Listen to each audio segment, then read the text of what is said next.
are we in the best position to carry out justice? And the answer is no. Both sides acknowledges it. Both sides feel that the police should be involved as much as possible. Then, ladies and gentlemen, why are we opening the possibility of having victims communicating directly with these kidnappers who actually agree to pay ransom? We don't think that that goes in line with what the opposition stands for. So, I have with me two main areas of contention for today.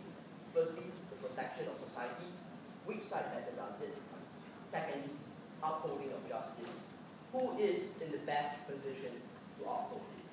But before that, let me just point out some things said by side opposition. Side opposition from the very beginning, and I believe most of us, would agree that kidnapping is a bad thing. Then the proposition would like to question the opposition on why they feel that rewarding such acts would actually be good. We don't see how rewarding a bad act is actually tolerable. We don't think that we should be giving ransoms at all. And that's why side proposition stands for the fact that any ransom being paid should be criminalized. We feel that on the case of indirectly funding criminal or terror acts, when countries or certain individuals start paying ransoms, we feel that that's the same as manslaughter, when you don't have the intention to do something but do it anyway. So when you kill a person under manslaughter, you still get charged. That's the same for actually indirectly funding criminal and terror acts. And when side opposition says that they put society's interests first, then we question them on whether or not they would put more emphasis on such victims at hand or society at large, which is likely to be affected by all this money pumped into resources which can be utilized for acts of terror or for acts of crime. So, on to my first area of contention, protection of society. Who does it better? So, in this case, we see as a victim versus the interest of society. We feel that victims can be extracted by means of police forces because, as side opposition has pointed out, why do taxpayers pay so much for the police? Because we want the police to be efficient enough, to be effective enough. And we have seen that when the Singaporean SWAT force actually went in to kill the terrorists who hijacked a plane and got all the victims out safely. We think that that's the case to really be considered on the effectiveness of the police, and we think that the police ultimately does a better job. Yes, sir. Would you not think that the detection of criminals will be way harder when you have nothing, no benefit, no incentive to entice them to come forward to you?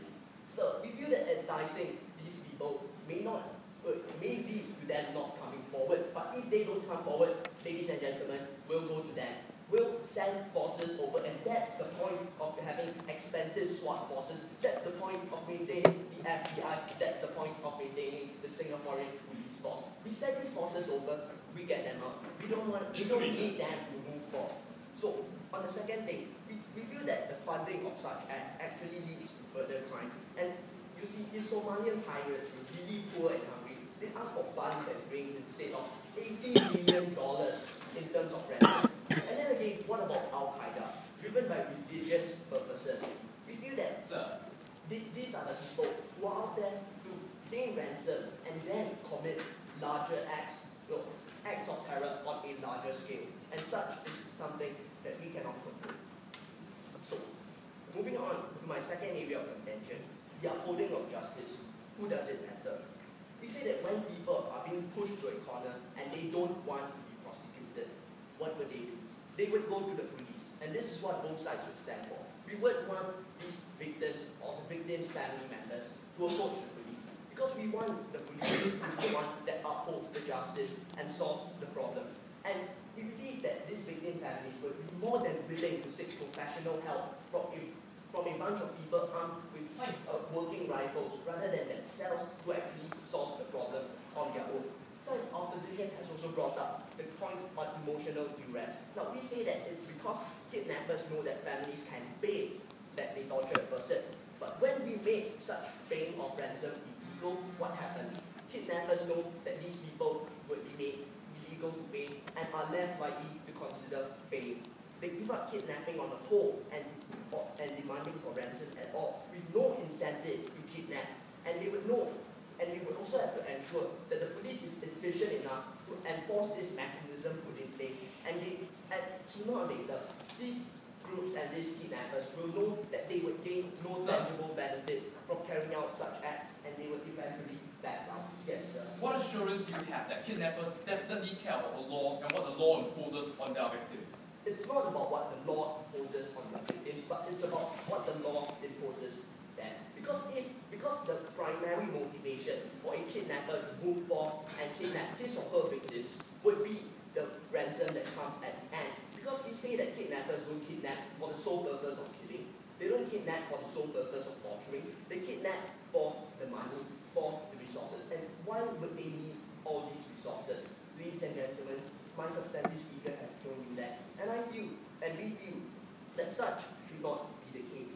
And on my last year of upholding justice, we feel that people would actually approach the police because, okay, well, side opposition at first considered that families can be under duress, and they would tell victim, okay, and these kidnappers would tell the victim families not to call the police. So under their paradigm, we see victims and their families not actively moving forward to seek the help of the police because they would be under the emotional duress, as pointed out by side opposition, posted by the kidnappers on the victims' families to not move forward and actually get the police involved. So on my last year of upholding the justice, they have also said that most kidnappings and most of such acts are actually carried out by rich people.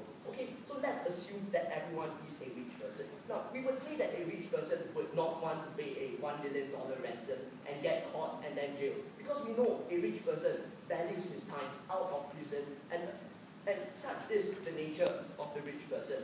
We feel that these people would approach the police. That is what we want in the end. So ladies and gentlemen, for the betterment of society, for the betterment of these victims, go with side proposition.